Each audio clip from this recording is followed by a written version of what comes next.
ನಮಸ್ಕಾರ ವೀಕ್ಷಕರೇ, ನಾನು ನಿಮ್ಮ ನೆಫ್ರಾಲಜಿಸ್ಟ್ ಡಾಕ್ಟರ್ ರವಿ KR.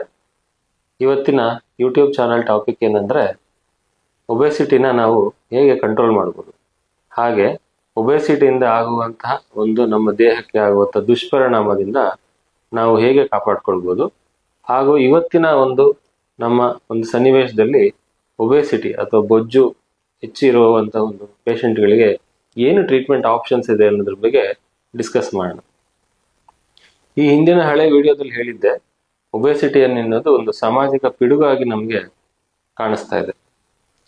ಸಾಮಾಜಿಕ ಪಿಡುಗು ಹೇಗೆ ಅಂತಂದ್ರೆ ಇದರಿಂದ ಆಗುವಂತಹ ದೇಹಕ್ಕೆ ಆಗುವಂತಹ ದುಷ್ಪರಿಣಾಮಗಳಿಂದ ನಾವು ನಮ್ಮನ್ನು ಕಾಪಾಡ್ಕೊಳ್ಳೋದು ಅನಿವಾರ್ಯತೆ ಆಗಿದೆ. ಎಲ್ಲರೂ ಮೊಬೈಲ್ ನೋಡ್ತೀವಿ, ಟಿವಿ ನೋಡ್ತೀವಿ, ಜಾಸ್ತಿ ಓಡಾಡೋದಿಲ್ಲ.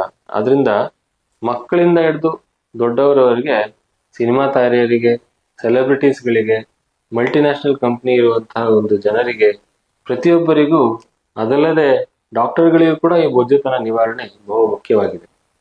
ನಿಮ್ಗಾಗ್ಲೇ ಗೊತ್ತಿರೋ ಹಾಗೆ ಬೊಜ್ಜುತನದಿಂದ ನಮ್ಮ ಎಲ್ಲಾ ಅಂಗಗಳಿಗೂ ಎಫೆಕ್ಟ್ ಆಗುತ್ತೆ. ಸೊ ತೂಕ ಹೇಗೆ ಕಡಿಮೆ ಮಾಡ್ಕೊಳ್ಳೋದು ಅನ್ನೋದು ನೋಡೋಣ. ನಿಮ್ಗೆಲ್ಲ ಗೊತ್ತಿರೋ ಹಾಗೆ ಊಟ ಬಲ್ಲವನಿಗೆ ರೋಗ ಇಲ್ಲ ಅಂತ ಹೇಳ್ತಾರೆ.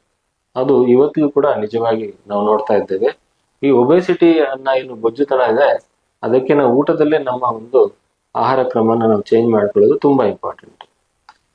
ಬೊಜ್ಜುತನ ಯಾವಾಗ ಬರುತ್ತೆ ಅಂದ್ರೆ ನಮ್ಮ ಕಾರ್ಬೋಹೈಡ್ರೇಟ್ ಕಂಟೆಂಟ್ ನಾವು ಆಹಾರದಲ್ಲಿ ಹೆಚ್ಚು ತಗೊಳ್ಳೋದ್ರಿಂದ. ಕಾರ್ಬೋಹೈಡ್ರೇಟ್ ಕಂಟೆಂಟ್ ಯಾವ್ದ್ರಲ್ಲಿ ಇರುತ್ತೆ ಅಂದ್ರೆ ನಾವು ಊಟ ಮಾಡುವಂತ ರೈಸ್, ಗೋಧಿ, ಜೋಳ, ಈ ತರದ್ರಲ್ಲಿ ಕಾರ್ಬೋಹೈಡ್ರೇಟ್ ಕಂಟೆಂಟ್ ಜಾಸ್ತಿ ಇರುತ್ತೆ. ಸೊ ಸಾಮಾನ್ಯವಾಗಿ ನಮ್ಮ ಆಹಾರ ಕ್ರಮದಲ್ಲಿ ನಾವು ಕಾರ್ಬೋಹೈಡ್ರೇಟ್ಸ್ ನಾವು ಕಡಿಮೆ ಮಾಡ್ಕೊಳ್ಳೋದ್ರಿಂದ ಬೊಜ್ಜುತನಕ್ಕೆ ಅನುಕೂಲ ಆಗುತ್ತೆ. ಅದಲ್ಲದೆ ಪ್ರೋಟೀನ್ ಅಂಶನ ಸ್ವಲ್ಪ ನಾವು ಜಾಸ್ತಿ ಮಾಡ್ಕೊಳ್ಬೇಕು. ಈ ತರ ಮಾಡೋದ್ರಿಂದ ಬೊಜ್ಜುತನ ಕಡಿಮೆ ಆಗುತ್ತೆ. ಬಹಳಷ್ಟು ಜನ ನಮಗೆ ಕಲ್ಪನೆ ಇದೆ, ಎಣ್ಣೆ ತಿನ್ನೋದನ್ನ ಬಿಡೋದ್ರಿಂದ, ಕರಿದ ಪದಾರ್ಥ ತಿನ್ನೋದನ್ನ ಬಿಡೋದ್ರಿಂದ ಬೊಜ್ಜುತನ ಕಡಿಮೆ ಆಗುತ್ತೆ ಅಂತ. ಸೊ ಕರಿದ ಪದಾರ್ಥ ತಿನ್ನೋದ್ಕಿಂತ ಹೆಚ್ಚಾಗಿ ತೊಂದರೆ ಕೊಡೋದು ನಮ್ಮ ಕಾರ್ಬೋಹೈಡ್ರೇಟ್ಸ್ ಲೆವೆಲ್. ಅಂದ್ರೆ ರೈಸ್ ಇರ್ಬೋದು, ಚಪಾತಿ ಇರ್ಬೋದು, ಅಥವಾ ಬೇರೆ ರೀತಿಯ ಅಕ್ಕಿ, ಗೋಧಿ, ಜೋಳದಿಂದ ಮಾಡುವಂತ ಪದಾರ್ಥ ಇರ್ಬೋದು, ಬೇಕರಿ ಐಟಮ್ಸ್ ಇರ್ಬೋದು. ಇದರಿಂದ ಬರುವಂತ ಕಾರ್ಬೋಹೈಡ್ರೇಟ್ ಲೆವೆಲ್ಸ್ ನಮಗೆ ಬೊಜ್ಜುತನಕ್ಕೆ ಮುಖ್ಯವಾದ ಕಾರಣ ಆಗಿದೆ.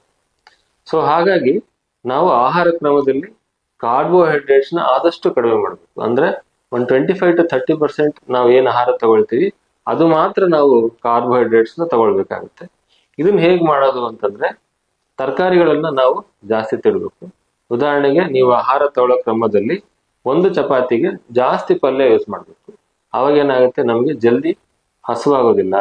ಆ ನಮ್ಗೆ ಊಟ ಮಾಡುವಂತ ಸ್ಯಾಟಿಸ್ಫ್ಯಾಕ್ಷನ್ ಹೆಚ್ಚಿನ ಪ್ರಮಾಣದ ವೆಜಿಟೇಬಲ್ಸ್ ಅಥವಾ ತರಕಾರಿಗಳನ್ನ, ಸೊಪ್ಪುಗಳನ್ನ ತಗೊಳ್ಳೋದ್ರಿಂದ ನಮ್ಗೆ ಕಡಿಮೆ ಆಗುತ್ತೆ. ಹಾಗೆ ಪ್ರೋಟೀನ್ ಅಂಶ ನಾವು ಜಾಸ್ತಿ ಮಾಡಬೇಕು. ಈಗ ಸಸ್ಯಾಹಾರಿಗಳಲ್ಲಿ ಪ್ರೋಟೀನ್ ಸಿಗೋದು ಅಂತಂದ್ರೆ ಕಾಳುಗಳಲ್ಲಿ ಹೆಸರು ಕಾಳಿರ್ಬೋದು, ಕಡಲೆ ಕಾಳಿರ್ಬೋದು, ಅಲಸಂದೆ ಕಾಳಿರ್ಬೋದು, ಹಾಗೂ ಪನೀರ್ನಲ್ಲಿ ಕೂಡ ನಮ್ಗೆ ಪ್ರೋಟೀನ್ ಅಂಶ ಜಾಸ್ತಿ ಸಿಗುತ್ತೆ. ಸೊ ಈ ಪ್ರೋಟೀನ್ ಅಂಶನ ನಾವು ಜಾಸ್ತಿ ಮಾಡ್ಕೊಂಡು ಕಾರ್ಬೋಹೈಡ್ರೇಟ್ ಅಂಶನ ನಾವು ಕಡಿಮೆ ಮಾಡ್ಕೊಳ್ಳೋದ್ರಿಂದ ಈ fat calorie intake miss match ಸ್ವಲ್ಪ ಬ್ಯಾಲೆನ್ಸ್ ಆಗುತ್ತೆ. ಅವಾಗ ನಾವು ಕ್ಯಾಲೋರೀಸ್ನ ನಾವು ಕಡಿಮೆ ತಗೊಂಡು ದೇಹಕ್ಕೆ ಬೇಕಾಗುವಂತಹ ಪೌಷ್ಟಿಕಾಂಶಗಳನ್ನು ನಾವು ಎಷ್ಟು ಬೇಕೋ ಅಷ್ಟು ತಗೊಳ್ಬಹುದು. ಸೊ ಇದು ತುಂಬಾ ಇಂಪಾರ್ಟೆಂಟ್. ಫ್ಯಾಟ್ ರಿಸ್ಟ್ರಿಕ್ಷನ್ ಮಾಡೋದಲ್ದಲೆ ಕ್ಯಾಲೋರೀಸ್ ರಿಸ್ಟ್ರಿಕ್ಷನ್ಸ್ ಕೂಡ ನಾವು ಮಾಡಬೇಕು.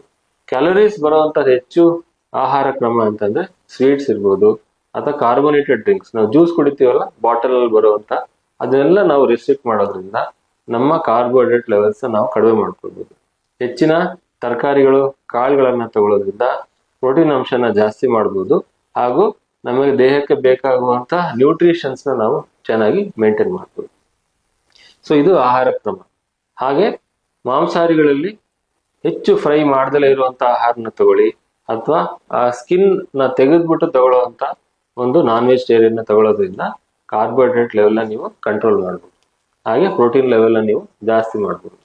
ಹಾಗೆ ಒಬೆಸಿಟಿನಲ್ಲಿ ಇನ್ನೊಂದು ಮುಖ್ಯವಾದ ಅಂಶ ಅಂತಂದ್ರೆ ನಾವು ಹೇಗೆ ನಮ್ಮ ಫಿಸಿಕಲ್ ಆಕ್ಟಿವಿಟೀಸ್ ನ ಕಾಪಾಡ್ಕೊಳ್ತೀವಿ. ಉದಾಹರಣೆಗೆ, ಒಂದು ವಾರದಲ್ಲಿ ಕನಿಷ್ಠ 3 ರಿಂದ 4 ದಿವಸನಾರು ನಾವು ಎಕ್ಸಸೈಸ್ ಮಾಡಬೇಕು. ಎಕ್ಸಸೈಸ್ ಯಾವ ರೀತಿ ಇರ್ಬೋದು ಅಂತಂದ್ರೆ, ವಾಕಿಂಗ್ ಇರ್ಬೋದು, ಸ್ವಿಮ್ಮಿಂಗ್ ಇರ್ಬೋದು, ಸೈಕ್ಲಿಂಗ್ ಇರ್ಬೋದು, ಅಥವಾ ಮನೆಯಲ್ಲೇ ನೀವು ಆನ್ಲೈನ್ ಯೋಗಾಸನ ಕೂಡ ನೀವು ಮಾಡ್ಬೋದು. ಇವತ್ತಿನ ಒಂದು ಒಂದು ಈ ಆನ್ಲೈನ್ ಯುಗದಲ್ಲಿ ಇವನ್ ಯೋಗಾಸನ ಕೂಡ ನೀವು ಬೆಳಗ್ಗೆ ಎದ್ದು ಸಾಕಷ್ಟು ಯೂಟ್ಯೂಬ್ ಚಾನಲ್ಸ್ಗಳಿದೆ, ಅದನ್ನ ನೋಡ್ಕೊಂಡು ಮನೆಯಲ್ಲೇ ನೀವು ಯೋಗಾಸನ ಮಾಡ್ಕೊಳ್ಬೋದು, ಒಂದು ಪ್ರಾಣಾಯಾಮ ಮಾಡ್ಬೋದು. ಇದೆಲ್ಲ ನಮ್ಮ ದೇಹಕ್ಕೆ ಬೇಕಾಗುವಂತಹ ಒಂದು ಮಸಲ್ ಆಕ್ಟಿವಿಟೀಸ್ಗೆ ಹೆಲ್ಪ್ ಮಾಡುತ್ತೆ. ಸೊ ಹೆಚ್ಚಿನ ನಾವು ಮಸಲ್ ಆಕ್ಟಿವಿಟೀಸ್ ನ ಮಾಡೋದ್ರಿಂದ ದೇಹದಲ್ಲಿರುವಂತಹ ಒಂದು ಕ್ಯಾಲೋರೀಸ್ ನ ನಾವು ಬರ್ನ್ ಮಾಡ್ಬೋದು. ಆ ಹೆಚ್ಚಿನ ಕ್ಯಾಲೋರೀಸ್ ನ ಬರ್ನ್ ಮಾಡಿದಾಗ ಒಬೆಸಿಟಿ ಅಥವಾ ದೇಹದ ಅತಿಯಾದ ತೂಕನ ನಾವು ಕಡಿಮೆ ಮಾಡ್ಕೊಳ್ಬಹುದು. ಫಾಸ್ಟ್ ಫುಡ್ ನಮ್ಗೆ ತುಂಬಾ ತೊಂದರೆ ಕೊಡ್ತಾ ಇದೆ. ಆದಷ್ಟು ಫಾಸ್ಟ್ ಫುಡ್ ನ ನಾವು ಕಡಿಮೆ ಮಾಡಿ, ಮಕ್ಕಳಿಂದ ಹಿಡಿದು ಮಧ್ಯವಯಸ್ಕರಿಂದ ಹಿಡಿದು ವಯಸ್ಸಾದವರಲ್ಲೂ ಕೂಡ ನಾವು ಈ ಫಾಸ್ಟ್ ಫುಡ್ ಇಂದ ಆಗುವಂತ ಒಂದು ದುಷ್ಪರಿಣಾಮಗಳನ್ನ ನಾವು ನೋಡಿದ್ದೀವಿ. ಆದಷ್ಟು ಫಾಸ್ಟ್ ಫುಡ್ ನ ನೀವು ಕಡಿಮೆ ಮಾಡೋದ್ರಿಂದ ದೇಹಕ್ಕೆ ಆಗುವಂತಹ ಒಂದು ಬೊಜ್ಜು ಅಂಶವನ್ನು ನಾವು ಕಂಟ್ರೋಲ್ ಮಾಡ್ಕೊಳ್ಬಹುದು. ಸೊ ಹೀಗೆ ಆಹಾರ ಕ್ರಮದಲ್ಲಿ ಹಾಗೂ ಯೋಗ ಎಕ್ಸಸೈಸಸ್ ನಲ್ಲಿ ನಾವು ನಮ್ಮ ಕ್ಯಾಲೋರಿ ಇಂಟೇಕ್ ನ ಕಂಟ್ರೋಲ್ ಮಾಡಿ ಹೆಚ್ಚು ಕ್ಯಾಲೋರಿ ಬರ್ನ್ ಮಾಡೋದ್ರಿಂದ ಅದಕ್ಕೆ ನಾವು ವೆಯ್ಟ್ ಲಾಸ್ ಆಗುವಂತ ಒಂದು ಸಾಧ್ಯತೆ ಇರುತ್ತೆ. ಸೊ ಇವತ್ತಿನ ದಿನಗಳಲ್ಲಿ ಒಂದು ಸೈನ್ಸ್ ಸಾಕಷ್ಟು ಡೆವಲಪ್ ಆಗಿದೆ. ನಮಗೆ ಬೊಜ್ಜು ಹೇಗೆ ಬರುತ್ತೆ, ನಮ್ಮ ಬಾಡಿನಲ್ಲಿ ನಮ್ಮ ಆಹಾರ ಕ್ರಮಕ್ಕೂ ಡೈಜೆಷನ್ ಸಿಸ್ಟಮ್ಗೂ ಬ್ರೈನ್ಗೂ ಇರೋ ಒಂದು ಏನು ಕನೆಕ್ಷನ್ ಇರುತ್ತೆ, ಬೊಜ್ಜುತನ ಯಾಕೆ ಬರುತ್ತೆ, ನಮ್ಗೆ ಯಾಕೆ ಪದೇ ಪದೇ ಹಸುವಾಗುತ್ತೆ ಅನ್ನೋದನ್ನ ಸಾಕಷ್ಟು ವಿಜ್ಞಾನಿಗಳು ಸಾಕಷ್ಟು ತಿಳ್ಕೊಂಡಿದ್ದಾರೆ. ಸಾಕಷ್ಟು ಬಾಡಿನಲ್ಲಿ ಇರುವಂತಹ ಒಂದು ಕೆಮಿಕಲ್ ರಿಸೆಪ್ಟರ್ಸ್ ನ ಅಧ್ಯಯನ ಮಾಡಿದ್ದಾರೆ. ಈ ಅಧ್ಯಯನ ಮಾಡಿ ಹೊಸ ಮಾಲಿಕ್ಯೂಲ್ಸ್ ಅಥವಾ ಮೆಡಿಕೇಶನ್ಸ್ ಹಾಗೂ ಡ್ರಗ್ಸ್ ನ ನಾವು ಇವತ್ತಿನ ದಿನ ನೋಡ್ತಾ ಇದ್ದೇವೆ. ನೀವು ತಗೊಳ್ಳೋ ಆಹಾರ ಕ್ರಮ ಹಾಗೂ ಮಾಡೋ ಎಕ್ಸಸೈಸ್ ಜೊತೆಗೆ ನಾವು ಮೆಡಿಸಿನ್ ತಗೊಳ್ಳೋದ್ರಿಂದ ನಮ್ಮ ಒಬೆಸಿಟಿ ಅಥವಾ ಬೊಜ್ಜುನ ನಾವು ಕರಗಿಸ್ಕೊಳ್ಬಹುದು. ಬರೇ ಇಂಜೆಕ್ಷನ್ ತಗೊಂಡ್ರೆ ಅಥವಾ ಒಬೆಸಿಟಿ ಮೆಡಿಸಿನ್ಸ್ ನ ತಗೊಂಡ್ರೆ ಬೊಜ್ಜು ಕರಗಿಸ್ಲಿಕ್ಕೆ ಸಾಧ್ಯ ಇಲ್ಲ. ಸೊ ನಿಮ್ಮ ಆಹಾರ ಕ್ರಮ, ಡಯಟ್ ಮಾಡೋದು ಹಾಗೂ ಎಕ್ಸಸೈಸ್ ಮಾಡೋದು ಜೊತೆಗೆ ಮೆಡಿಸಿನ್ಸ್ ತಗೊಳ್ಳೋದ್ರಿಂದ ನಿಮ್ಮ ಒಂದು ಬೊಜ್ಜುತನವನ್ನು ನಾವು ಕಂಟ್ರೋಲ್ ಮಾಡ್ಕೊಳ್ಬಹುದು.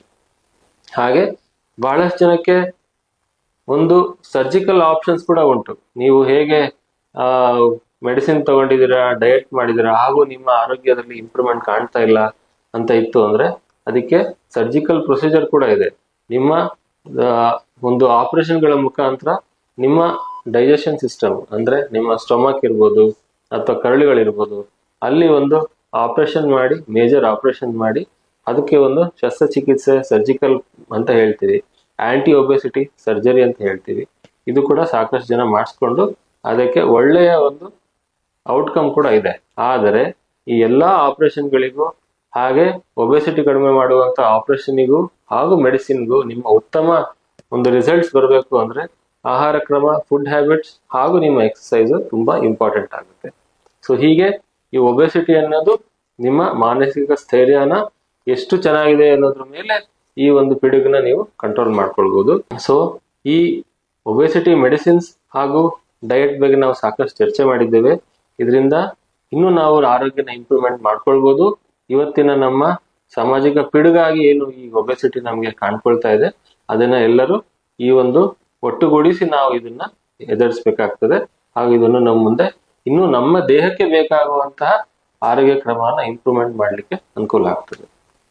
ಹೀಗೆ ವೀಕ್ಷಕರೇ, ಒಬೆಸಿಟಿ ಅನ್ನೋದು ಒಂದು ಇವತ್ತಿನ ಒಂದು ಆಧುನಿಕ ಜೀವನ ಶೈಲಿಯ ಒಂದು ಪಿಡುಗಾಗಿ ನಮಗೆ ಎದುರಿಸಬೇಕಾಗ್ತಿದೆ.